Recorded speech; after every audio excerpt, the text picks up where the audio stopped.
Hi there, folks. Good morning. Welcome to Clocking the Gallop. It is a Sunday morning, the 6th of November. Happy to report that the weather's pretty good. It was very good yesterday.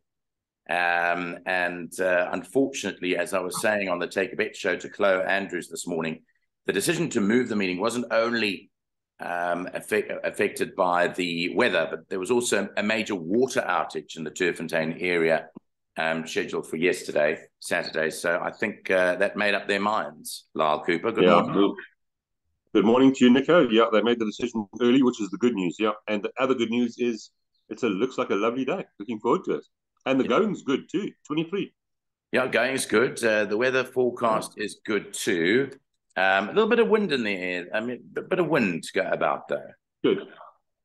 Yeah, I think that's good though. Dried out a bit. Well, I know that you're working out there today. I've got the day off, so I'll be taking a time out with my kids today. But we're going to go through the meeting today, take you through all the latest changes as well, as I'm armed with those. I'll refer to those during the course of the day. Race 1, a maiden plate over 1,160 meters, and you'll hear our famous Hardy Dogs. Listen to them. They're gonna. Now, you know what? I'm just looking at you. I just cannot stop thinking about this cricket. We lost to the Netherlands. Oh, yes. So let's talk about that quickly. They were 7-100 this morning, South Africa. Yeah. And I mean, come on. Did you watch any of the game? I'll tell you when I switched on, when I woke up. Yeah. It was Themba Bavuma speaking. Yeah. And the moment I saw him, he didn't have to say one word. I knew they'd lost. It's amazing. I saw him. He didn't say a word. And I said, they've lost. Unbelievable. That's so sad. Very sad. Anyway, we've been playing so well. Anyway, they're coming home. I think the interviewer actually said that when the interviewers closed off the interview with just one phrase, which captured all of South Africa's interest in cricket at the moment: enjoy the flight. So it's going to be a long flight. It's going to be a long flight. Not nice. By the way, did you watch the Breeders' Cup last night? The Breeders' Cup Classic? No. Please tell me. No, I was fast asleep. Flightline won by 8 1/4 lengths. Wow. So unbelievable individual. It thrashed Life is Good, who's one of the best horses around. Yeah. That is amazing. 8 1/4 lengths. It was a pleasure to watch. And I think he is a phenomenon. He's one of the best I've seen in my time. Just the way that he dispatched the field. And they went, you must watch the race. They went how fast they went. Full tilt. They went full tilt for 2,000 meters. Full tilt for 2,000 meters on the dirt. And was he near the front? Was he at the front? He was second. He was second with Life is Good, but he completely destroyed. He spat them all out, and he just ran away at the front. Wow! It was champion, absolute champion. Yeah. I will watch it after this, I promise. Please do. Do yourself a favor. Watch that, because you're not going to see a more terrific performance from a racehorse in the modern era. Anyway. Okay, we're going to move on to our betting for the first race. As we do, whilst we do that, let's go to the first race of the day. Race 1, scratched on numbers 9, Joyous Jubilee, and 13, 7 Wonders. No Alamites for number 6, Fish Eagle. Cheek pieces go on 3, Circus Lights. 2 first-timers in the race. What is Lyall Cooper interested in here? Well, I did look at the first-timers, Nico. The 6 Fish Eagle, the 10 Melek, is it? Melek? Is that right? I think it's Melek. I'm not sure whether it's Melek, yeah. And then New Mexico. All 3 of them have speed in their pedigree. I mean, all of their mares, in fact, all 3 of their mares won over 1,000 meters. So I'm certainly going to be watching them. I'm interested to look at your screen and see if there's any money for them. Of the race runners, number 7, Fosti Novo, Gavin Larina, Johannesburg, drawn well, and we must discuss that draw quickly. There has been rain, so the draw will more than likely be on the outside in the straight. I think those two runs are good enough to make this a strong runner. The mare also was very speedy, obviously by Flower Alley, 1160, no problem. And then the 2 Fort Apache, well, but has been a little bit off them. So I'm quite strong in the 7, Nico, and the first timers I'm going to watch carefully. Yeah, I agree with you. Well, there was huge talk about Foster Nova on debut. I don't know if you worked that day at the track. I did. They didn't want to know about the source. And, you know, both runs have been around the turn. And I think they made a conscious decision. Let's go back to basics and put the source up the straight, rather. Let's put it up the straight. And no excuses for it. And I think this is the right horse. You know, the last run, even though it ran 8 lengths to Unzen, it runs to a 91 plus. would be its race Exactly. coming up, because Unzen's 108. So I believe, barring any money for first timers, which if we look, there is a bit of money for New Mexico around the son of Ideal. Okay. He's the full brother to Ulalate. Right. So there's money for that, but Ulalate's more effective over a bit further. So you'd have to think Foster Nova would probably open up our meeting today. Agreed with that. First of the day. Just one other horse, actually, quickly, number 12, the Stable Companion, one step at a time. I know this horse is meant to come out a couple of times now and is making his debut today. And the half brother's horse called One Way or Another. Now, I'll tell you quickly about him. He was by Vercingetorix, who was trained by Roy Magna. He had one run. Everyone raved about the run.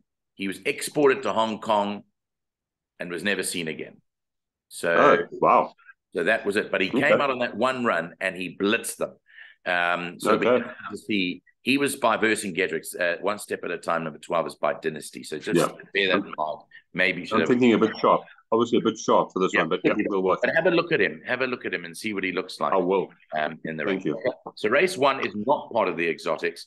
As we move on now to race number 2, let's go to the second race, which is the start of the bipod. It's a maiden plate fillies and mares over 1,160 meters. And here's the betting for this one. There's a favorite in the race, number 14, Sea Anemone, is now 9 to 10, but was 9 to 10. There was a bit of money into 8 to 10 because the money's come from Mighty Goddess, number 4, in from 7 to 2 and 4 to 1 into 3 to 1. Now, this horse was meant to make its debut last weekend on Saturday on the Charity Mile Day. It was carded to run as number 18, I remember it, but it didn't get in because the scratchings took place after the reserve runners fall away. I think the reserve runners fall away at 8:15 in the morning. And Mike de Kock was really peeved off that this horse didn't make its debut last week. And he told me at the course last week that he really likes this horse and been showing very, very good work at home. So I would think from all the reports that are coming through that this will go close, see an enemy to winning today. Yeah, Nick, I agree. I think this is a bit of a match race, this one, between number 14, of course, Alboran C, the mare. Obviously, we know how good she is, and we've heard that talk from even before she made her debut, which she never ran on. So that's the one for me. And horse will have to beat. If she makes any mistakes here, Mighty Goddess, I do think, will pick up the pieces and beat them if the first timer makes mistakes. If you look at her form lines, Nico, they're quite ridiculous. Running 2 3/4 lengths behind Maharani, Sweet Peppers in there, Feather Bow is in there, Gobsmack's in there, Ryan Munger. It's not the best draw, but in this field, Ryan might be able to move her over to the middle, and I thought she could give the favourite a go, or if the favourite fluffed her lines, I think that's the one. Another one I'll keep an eye on is number 11, Let's Cruise. Wasn't the worst debut in the world. And then the value for me is going to be number 16. Looking at the bottom there, 25 to 2. Because of Fabian's comment, he did say working well and a place chance. And that's an unusual comment for Fabian. So I'll put that in. But for me, 14, if all goes well, 14 from 4, and then 16. I don't think anything else can get involved. Yeah, I'm interested you found the 11, Let's Cruise, because I think she ran fair enough on debut. I think she's got a bit to find and a bit more to improve on, but I think she will improve on that run. Just in terms of the first timers, I think there are quite a few over here. I don't know if anything came out at me. Maybe a little bit of the 6 Bushveld, which is the other Habib horse in the race. Bushveld was at 50 to 1. I don't think it was particularly well fancied. I'd be watching out for that because any progeny will give me the green light. Always my ears prick when I see that. And the fillies that are out of Russet Savannah, let's look at this. This is what I wrote here. The daughters of Russet Savannah. The colts have not performed, but the daughters, she's had 3 fillies and all have won. So I wrote a note about that 50 to 1 outsider, number 6 Bushveld. Also have it. Okay, just quickly, the jockey change on number 5. Wow, it's Chase Morjan. There's a jockey change there. And number 5 races with a Cornell collar. I've just updated my changes now. Note that Rachel Veneker is riding in Durban, and she's got a good car to ride in Durban. She rides for Michael Roberts. Okay, let's move on to race 3, the start of the place. This is a graduation plate over 1,400 meters. We have taken a bet today. I've taken a bet with the tab for Racing app, and we've taken a place accumulator. So that's our take a bet choice today. Now let's look at the graduation plate over 1,400 meters. In the third race, number 6, Antigua Knight, races with a compression mask on. That's the change. And there's a short price favorite here. Number 1, Quantum Theory 7-10 or 7.5 to 10. They're betting 7-2. I Am Giant in his comeback run, and 9-2 Swing Upon a Star. What did you think, Lyall? 1, 2, 3, 6. End of story, Nico. Yeah, Quantum Theory waited to win. Just to give the punters out there the form lines, when winning that maiden, that maiden win beating Laguna Verde, East Coast was behind. Mercantile, when running second to Profit last time, Riverdiccio and Bless My Stars behind. Very, very strong form lines. This is the horse to beat. Number 2, Swing Upon the Star, obviously arrives here with some good form as well. The 3, I Am Giant could be anything. So that's an interesting runner for me. And then number 6, the filly at the bottom, I thought would be the value at 14-1 for a place. And there's only 6 horses here. But on 1 or 2 of the best runs, not bad at all. But Quantum Theory really should win this race, Nico. Yeah, I agree with you. I think Quantum Theory is definitely the horse to beat. Yeah, it's a prohibitive odds, 72 to 100 or 7.2 to 10. But as you say, course and distance, 2 runs, 2 wins. Muzayeni, 4 rides, 2 wins, a second and a third. I think that is really made PA banker for me in the first leg. I Am Giant still has to prove himself. He's much vaunted, and he is a spectacular looking horse. I think he'll come on with a run, Swing Upon a Star, probably a little bit better than its second last time out. And then I've always liked a bit of Mo Jive, but I don't think at the weight here that he can win it. But certainly I'll be watching him with a little bit of interest. But I do believe Quantum Theory is the horse to beat. Let's go to the pick 6 open. I did speak to Farney, and he said, "Yeah, horse is doing well. Must have some sort of chance." Yeah, I like that horse. I actually also have spoken to Farney about it, and he's gone on a little bit about it before to me. Okay, race 4, the start of the pick 6 at 13:35. It's a merit rated 93 open handicap, and it is over the distance of 1,800 meters. In race 4, no scratchings to take note of. In fact, there are no changes whatsoever. So let's go straight to the betting. The favorite here, Meridius, 16.5 to 10 or 33 to 20. There's been money for African Torrent. Now look at this. The son of Trippy opened up at 12-1 and is coming all the way to 5-1. So the money clearly around for African Torrent number 6. But sandwiched in between those, you've got Atticus Finch at 9-2 and Ignatius at 4-1. And then you've got Simple 11-2 and Lebetcha at 7-1. Now this outwardly might look pretty easy, but this race isn't as easy as it purports to be. Yeah, we know these young horses, Nico.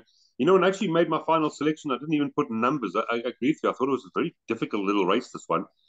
Meridius is obviously the horse to beat her. Son of Caneford Cliffs, Ashley Fortune, Gavin Larena, drawn nicely, and obviously quite a few of them trying the trip for the first time as well. But that second by Feather Boa really is eye-catching. On that run there, Meridius is going to be my first selection. I thought 1, Simple, obviously a big runner on form, Atticus Finch. And then interesting to hear you talk about that money for African Torrent. Could be anything, as could be Ignatius, number 4. So I agree, Nico, it's a trappy little race. But I do like number 2. On the run to Feather Boa, I do think Meridius will be literally right on the scene. But after that, wow.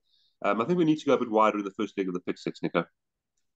Yeah, I'm worried about this race. I must say openly that I'm worried about it. I don't think it's as easy as it first looks. And I'll tell you why. Whilst Meridius has won over 1,600 meters, this is 1,800 meters. It's run well and run on over 1,450. But the mother was a sprinter, Zilly. And the half-brother, Nvidia, didn't see over further than 1,400. But this looks like he can see out a trip. So I'm not saying for 1 minute he won't see out the trip, but I'm just worried with the 1,800 meters on the stand side track. So therefore, I think he's vulnerable. Atticus Finch is a horse that I'm sure will much prefer the 1,800 meters on the stand side track, being a master of my fate. I think he'll run okay and run really well. Lebetcha won over the 60. Lebetcha will have no problem with the course and distance. He won by 8 3/4 lengths. He disposed of them in true fashion last time. It wasn't the strongest of fields, but all he could do was win. And then African Torrent definitely would have to come into it now after that last win, also probably looking for a trip. So I find this a tough race. I think in the pick 6, just please don't be fooled and go a little bit wider than you would ordinarily do, I think. Agreed. Yeah. Wider than you think. Okay, so we agree on that. That isn't a nice contest. Let's go to race 5. Race 5 is a Pinnacle Stakes at 2:10. It's over 1,160 meters. Here you can scratch horses number 6, Clocking, and 7, Good Queen Bess. So only 5 go in here. You got the feeling that the cock probably put those horses in to keep the race alive. I think trainers do that sometimes when they want a special horse to run. And this horse is special. But Mike de Kock well documented on the exploits of Desert Miracle, saying, we're going back to the sprinting trips. We think we've been going too far with her. We're testing. She's got issues. She's a bleeder, and she's got respiratory issues. So we've reverted back to the sprinting trip, and they've kept the tongue tie on. And also he said in his interview, if you listen to the one that Andrew Bond did with him, he said, look, Simanga Kamala was not at fault last time out for getting beat by the stable companion Humdinger. My instructions were to let this horse settle and run on. And that's exactly what he did. So she is the class package here, isn't she, Desert Miracle? Oh, she's absolute class. Imagine how good she would have been if she didn't have these issues. She just, when she came through and beat the boys, I mean, when she beats a horse like Pyromaniac by 4 3/4 lengths, it just tells you how good she is. But Simanga, drawn on the wrong side of the track, I do make her, hard to beat. She's just such a talented individual. But you and I were chatting earlier about moonshining through. 3 from 4, and she had excuses in the other one. And then Sweet Pepper, I do want to mention. And also thought Kayla's Champ at a nice price. I spoke to Fani, and he said a sneaky little chance in this race. Yeah? She's very well. I'll put in, I don't think she can beat the top one, but I think she could have a place chance. So if the 2 doesn't come through, which I think she will, then 3, 5, and 4 to be involved as well. Okay, so that's a look at that race. We do like Desert Miracle. We think she'll go close to winning. Moonshining through with an interesting horse. We did discuss it, as you said. Nothing went right last time out, and she's got the earmuffs back on, but nothing went right for her last time out, and she still won comfortably. She beat a good horse and Swing Up on a Star. And then you've got Sweet Pepper. We want to mention Sweet Pepper because she did nothing wrong in Joburg before she went down to Durban, and I think she'll run a lot better than she did behind Amina last time out. So she runs well fresh. Sweet Pepper runs well fresh, so don't ignore her. Yeah, she does run well fresh, and the Tarry stable is certainly coming back to some decent form. Okay, let's move on to the listed Gardenia Stakes, race 6 on the card. It's 1,000 meters, runs at 2:43. I'll just quickly tell you what the changes I've got over here are. In race 6, number 14, Showtime, has a tongue tie. So put a tongue tie on Showtime down at the bottom there. Right, let's go to the betting. It's 3-1 Epico. Now, Epico has been an absolute revelation in recent times. She's now going for 5 in a row. Stable are confident with a good showing because they like her draw of 14.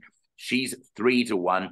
Big Burn at the top is at 4-1. There's money for Flower Bomb into 8-1. And then Kissing Point number 2 is at 10-1. Can I go first with this one? Please do. I must tell you that last time out, okay, I had my doubts about Big Burn when it ran in that race to Humdinger and to Desert Miracle. Yes. When she came out on the track, I was watching her very, very closely. When she came out onto the course from the chute, so she comes out the chute, she steps on the course. It looked for some reason that she stumbled. I don't know what it was, but she took the wrong footing. And there and then, I had made my decision that she wasn't going to run her race, and it did run accordingly. And it says post-race distress. And she's obviously changed her surroundings and so forth, and she's now been at Tarry's for a while. Lyall, even though she carries 61.5, I made her a hard horse to beat. I think she's a class package. Look at her course form. 7 runs at Turffontein, 3 wins, 3 seconds and a third. And she's only run once over the 1,000 where she ran second. She's very quick. I believe for me that if Epico is going to win, she's got to beat Big Burn. I'm very glad you said that, Nico. I agree with you 100%. And we haven't chatted about this. No, we haven't. Big Burn, I mean, not only that she runs well in the wet, she loves the course. The distance is fine. And just a list of what she's running. Group 3, listed Group 3, Grade 1, Grade 1, Grade 1, Grade 2, second to Masters Archie, 1.5 lengths behind Captain Ransom, and then 1.25 lengths behind Captain Ransom. I mean, for goodness sake, you're not going to get much stronger form than that. So, absolutely. My first strong selection as well with you, Nico. I've got a few value bets for everyone. I thought Remember When, at a big price with Randall Simons aboard, could just sneak into the money here and have a good run. Obviously, we'll mention Ipico, and then I want to mention number 3, Casa Inverno, and number 7, Miss Cool. But I'm with you, Nico. Big Burn. I was actually, she's been very good to me, and I'm going to stick with her today. Absolutely. I agree there. I mean, I sent you a note earlier this morning to send me your selections just to have a look at them. But obviously, I make up my own. Remember When was the horse I was a bit worried about, because I know that she likes it fairly quick out there too. And I saw that you're pretty high up in your estimations too. So for me, it's Big Burn ahead of Ipico and Remember When. But I was... Oh, you also like Remember... I didn't know you also like Remember When. Yes, I liked it for a place. I did like it for a place. Yes, me too. Yeah, me too. I liked it for a place. But my firm choice is the class package Big Burn. Yeah. I love Big Burn. Yeah. You know, big fan. Sean Terry knows how to train these sprinters. In fact, Big Burn's major rivals when it was with Paul Peter were the horses from Sean Terry's yard, the filly sprinting Sean Terry's yard. So, Nico, just 2 comments I've got. What a Honey, I spoke to Lucky, said would prefer 1,200 meters. This is number 11, but just hoping to get a place black type. And number 14, Showtime. Corey Lindsay saying, nice weight, quartet. Don't leave out of the quartet, number 14. Good quartet horse. Okay, Showtime. And they've changed the equipment there. They've got a tongue tie on now. Correct. Well, okay, if I can, if you look at the prices there, Flower Bomb's 8-1 and Showtime's 16-1. Showtime is 3 kilograms better off for 1 3/4 lengths. Yeah. So that really is value for that quartet. Yeah. Okay. There we go. That's Showtime. I've got a tongue tie on today, and Caden Brewer has been in terrific form too. Badly drawn. Yeah, that's race 6. Let's move on to the big one today, the Grade 3 tab for racing Victory Moon Stakes over 1,800 meters. I just want to quickly update the changes before you and I run through this. No scratchings here. Nebros, number 5, is the mount of Diego de Gavea. Number 15 in Blanc is now Mpumi Joker. Right. I'm glad he's getting a ride. Yeah. 4-second base. He's such a lovely young man, by the way. No, he's a fantastic. I spent some time with him at the airport in the Eastern Cape and was going through his journey through horse racing. And he's really He's really confident, a confident lad. After what he's been through, he had a broken leg and was out for quite a while. But it's amazing how he's come back, and well done to him. Earmuffs off number 4-second base, by the way. And they've put them on, they've taken them off again. And then Zilzal, no blinkers, number 6, Zilzal, no blinkers. And 13 Out of the Darkness, they put earmuffs on. So there's just a few equipment changes over there. Right, let's talk about this one. The return of the Hollywood Bets Durham July winner, Sparkling Water. That's the favorite at 3-1. Now, Mike de Kock has gone on record saying its main mission is not this, it is the Summer Cup, the Betway Summer Cup now. And that runs at the end of the month in a few weeks' time. So you and I have chatted about this now. This is the one race we have. Because of the delay, and you and I went through exactly what we thought and all that. And both of us are on the same horse, and both of us think that what Sparkling Water did last year in this race was Sparkling Water, if you look back at the profile, came into this race last year, run on the 6th of November, 2021. It's the 6th of November, 2022. It's exactly 1 year later. It carried 50 kilograms and it won this race. And it's a filly. Now, there's one filly in this race carrying 50 kilos, and it's down at the bottom of the card here, number 17, Perfect Witness. And you and I both thought this was our likely winner of the Victory Moon today. Yeah, we couldn't believe her price. And it's still 8-1, Nico. Drawn for Candace Dawson. I chatted to him. They did say expecting her to be right there. She's a very talented filly. And, you know, that run behind Porto Manzano was a very, very good run. And on that run there, I'm giving her the winning chance in this race, just particularly on that run there. But she's got the form, 50 kilograms. She's going to think she's free. She's obviously a really big runner. I did speak to Samanga Kamala about Sparkling Water. My first question to him was the draw. He said, no, he's not worried about the draw. But being off the rest and going for bigger and better things. So prep run, obviously. William Robertson, the trip, is the question mark. But, wow, this horse is unbelievably talented. I wouldn't let him get too far away. And then, Nick, I've just got 2 more I want to mention. Second base, Nebros. Those two for places. And then I wanted to get your thoughts on Out of the Darkness. That's a horse you and I really didn't chat about. Badly drawn. Yeah, not the best of draws, but they've got quite a while to get across. I see they put the earmuffs back on. Ran well with the earmuffs last time out, Lyall. And I think it comes into the race with a big chance. You know, I said to you the other day that I believed that the winner would come from number 8 down. That's from Divine Odyssey, who's now back in Joburg down. And then when we were sifting through it, I don't know about the 3-year-old East Coast. I'm not convinced. You know, if you look at East Coast actual rating, it's rated 90. So it's rated 106, but if you take the weight for age, it's only a 90. It really has to lift its game. I mean, compared to Perfect Witness is a 108, and this is carrying a kilo more. You can't see it. You can't see East Coast beating Perfect Witness. But unlikely. The one horse I can see running a huge race here is Zeus. Now, that's one horse that I wouldn't put anyone off. And Zeus, for me, if it returns back to its run where it ran second in the Derby to Aragosta, we know there's no stamina limitations on Zeus. And I like the booking of Van der Merwe, though. So this is my kicker, Zeus, at 16-1. He's my outsider in the race. But I do believe that Perfect Witness is the value in the race. And like you, I cannot believe it's still 8-1 on a Sunday morning because it's well exposed. The point is that it's carrying no weight. I mean, it is weighted to come through and excuse the French, shit in. That's what it's weighted. Correct. It really is. Yeah.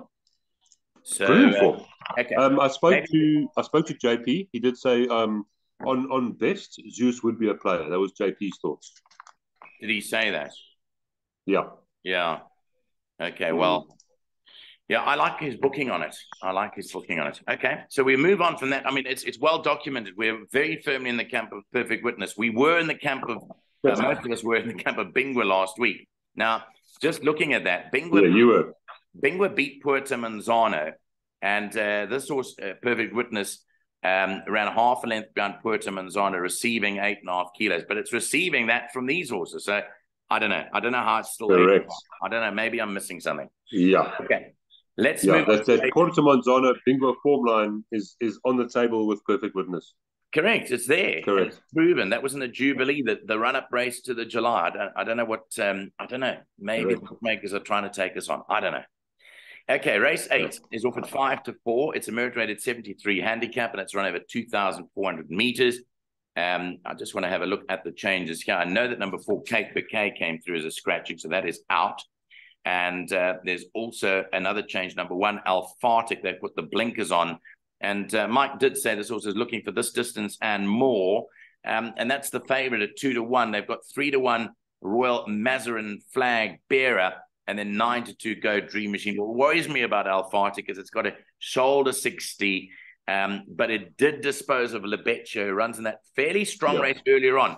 If you look at that race earlier on, Lebetio will get a good angle on how Alphatic's going to run, because Lebetio runs in a very strong race for 3-year-olds. And Alphatic may come out as the right horse. But having said that, I like the old, not the older horses, Flag Bearer. It's the same age, but Flag Bearer has to get 5.5 kilograms from Alphatic. I'm with you, Nico. My first selection is Flag Bearer. And I chatted to Barney. He's expecting a really good run here. He's my first selection. From the other 4-year-old, the filly, Go Dream Machine, then Royal Mazarin, and only then Alphatic. So I'm going 5, 3, 2, 1. Yeah, I'll be looking at Alphatic closely because I thought that he needed a further trip last time out. It didn't look like he had got into the stride. But Royal Mazarin interests me with the booking of Kamalo. I know he's ridden him a couple of times before. He hasn't performed with him. But I made Flag Bearer the value in the race here at 3-1. And I certainly put Royal Mazarin, the 2 3-1 chances in with a hope here. So for me, my 2 were 5 and 2. Yeah. Okay, so let's have our 1 coffee. You take Royal Mazarin. I'll take Go Dream Machine. How about that? No, that's fine. I'll take Royal Mazarin. Has to give Go Dream Machine half a kilo. But that's fine. That's fair. That's one of those. There's our coffee. Because we had our last coffee was the Union Square debacle, where I said it wasn't. Yeah. You beat me though, didn't you? No, you beat me. But I said we'd call it quits because it was half a length, and the prices were, one was 5 or 6-1, the other was 40-1. Yeah. So we said that's called clever betting, Nico. Clever betting. Okay. The last race of the day at 4:30 is a maiden plate for 3 odds over 1,400 meters. Important to note, guys, that there is now a late scratching here. The horse, I think both of us might end up have gone with Black Egret. Number 4 is a late scratching, yes. as is the earlier scratching of 10, which is Rosalind. So Black Egret was 9-4 was the favorite, and I really thought it would go close over here. Also in race 9, number 9, Midnight Crystal is now ridden by Chase Morjan, and those are the changes in the last race of the day. So scratched here are 4 and 10. Now the betting will be adjusted a bit, and Puerto Plata is now the new favorite. Puerto Plata, number 6 at 5-2. He's related to Puerto Manzano, and a lot was said about him first time out. He's certainly bound to improve. They've also got a first timer, De Kock. Sharapova makes her debut, superbly bred. Mike said, very nice filly, wants more than this trip, but will run well and will come on with the run. That was his comment on Sharapova. What do you like? Yeah. Well, any friend of Mother Russia is a friend of mine, the powerful Mother Russia family. Wow. So, yeah, as soon as I saw the mom there, my eyes just couldn't stop looking at it, and I can't wait to see her in the flesh. But, yeah, now that Black Egret's out, it just makes this race, well, a bit thin, to be honest. Puerto Plata, yes, maybe improve and come through and win by 10, but we'll need to improve. Van Simons for Johan Janssen Furen, and beautifully bred as well. I obviously mentioned that one. Sharapova, from the draw of 1 with Samunga aboard, you'll watch out. She just could come through and win on debut. And then, Nick, I thought a horse like number 1, Sylvan Theatre, now with a scratching of Black Egret, Muzieni Mike de Kock, was only a length behind Black Egret on that last run. So I'm probably going to go with this one from the first timer. Yeah. Look, I don't like this race now that it's, if Black Egret was in, I'd tip it confidently, I think, because of what I saw last week. But obviously it hasn't come out of that fully fit and ready to go again. So this race interests me. I've got utmost respect for De Kock's first time at Sharapova, as I have with a stable companion, Sylvan Theatre. I tipped Billy Spellbound last time out, and it ran a good enough race to Sam the Wise Man.